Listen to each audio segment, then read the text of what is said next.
You know, it's really a shame that our politics has gotten to be so WWE. It's become entertainment for so many. And the political divides have just gotten so just just just Grand Canyon wide. You know, seeing um well, from the Republican point of view, looking at Democrats, or Republican point of view, looking at Democrats because, well, right? Anyway, seeing Democrats as the enemy, that's just crazy to me.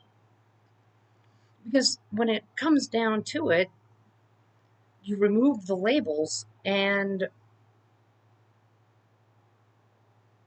we're all just, we're American. It doesn't matter your political ideologies.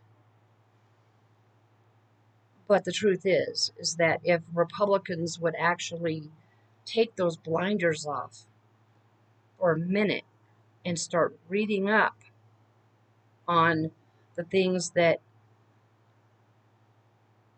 Democrat democratic socialists want to do, they'd be like, Republican, hell with that. Because Medicare for all or universal health care is popular. Shoring up unions is popular. Getting housing costs down is popular. Renewable energy is popular.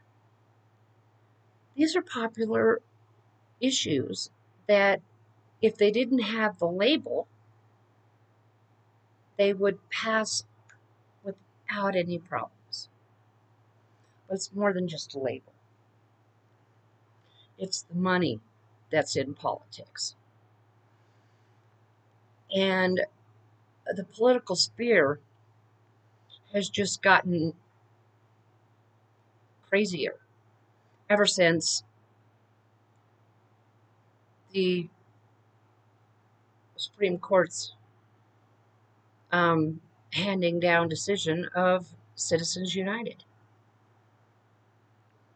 By them doing that, they basically took the cork out of the bottle and allowed the genie to escape.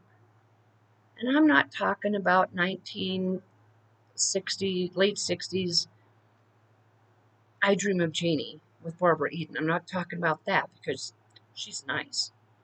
I always liked Barbara Eden. I always loved I Dream of Jeannie. It was one of my favorite shows.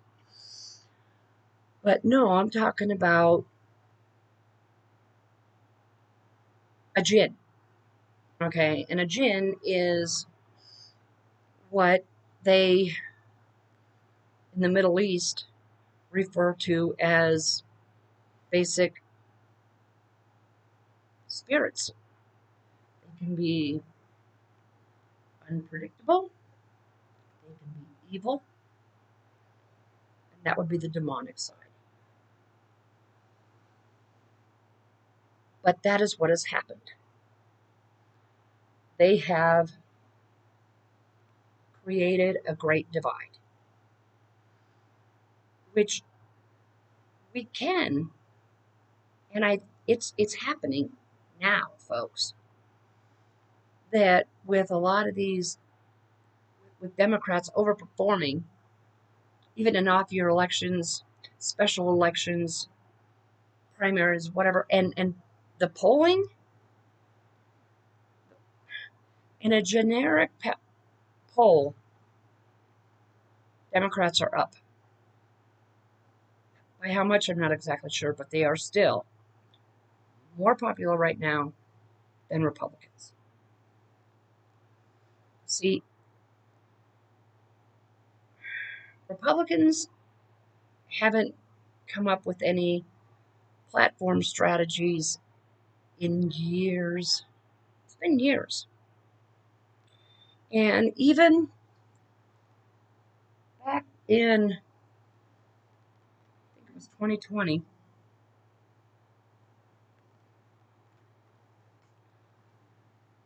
people were wondering what the uh, Republican platform was going to be. So reporters would ask what their policy platform was going to be, what they were going to be running on, what policies are they going to be campaigning on. And McConnell just said, we're not running on a platform. So now they don't run on platforms, they run on culture wars, which is really stupid, by the way. But the truth of the matter is that they've always got to find a boogeyman. Somewhere they have to have someone that they can place all of the blame on. It's that person's fault. So the boogeyman right now, I do believe, is Anthony Fauci. And all that man has done his whole life is medicine. You know, in studying and figuring out how certain viruses are transmitted, you know, he was one of the people that was um, important or pivotal during the AIDS epidemic back in the 80s, the 90s. I was a kid, I was a teenager, early 20s when that all started. And I remember the deaths and how many, and the fact that it was a death sentence if you tested positive. That was it. Get your affairs in order. But because of Fauci and people like Fauci, it is no longer a death sentence. There are medicines that can prolong the life of someone who is tested positive for HIV. But that's the new boogeyman. Someone who tries to heal. That just makes so much sense, doesn't it? But anyway. And of course, they're getting ready to vote on Todd Blanche's um, nomination for, of course, Attorney General. Donald Trump's Attorney General, not the Attorney General of the American people. He is not America's lawyer. He is Trump's lawyer, period. And of course, when he's confirmed, we can just confirm that for the next couple of years, it will be the Department of No Justice. Because the survivors of Epstein, he finally met with them, and he was very rude with them. Get to the point. Really? You know, these people are just so anti female. They're anti woman. So not only does Trump and his sycophants hate black and brown people, they hate women. Never mind the fact that if there wasn't us, there wouldn't be them. basically saying that it's okay to treat a woman like shit. It's okay to kick her ass. It's okay to just, pass her around like she's a marijuana pipe, crack pipe.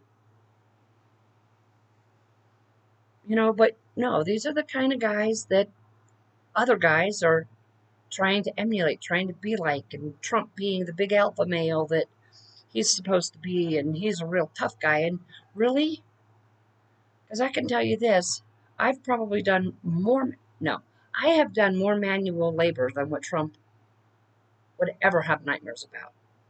Okay. I know how to check the oil in my car. I know how to check the transmission fluid in my car. I know how to put gas in my car. I know how to change a tire. Haven't had to do it though, thank God. I know what a shovel is, and I've used them before. Of course, I'm Gen X, so we were out building forts, so we use shovels and whatnot like that. He's probably never even mowed a lawn. I have. So, yeah, from that perspective, I'm more of a man than Trump. Yep. And even though I don't have any, my balls are probably bigger than his. I'm just kidding. But anyway, this was my rant. And these are my opinions. And I just love sharing my opinions. I've always been told I was opinionated, so now I have a platform that I can be opinionated on. But my internet friends, if you could all just hit that like button if you found anything that I said interesting or useful or whatever. If you could subscribe, comment, leave a blue heart in the comments, that would be great. So I'm going to end this now, and all my internet friends, please take care of yourselves wherever you are.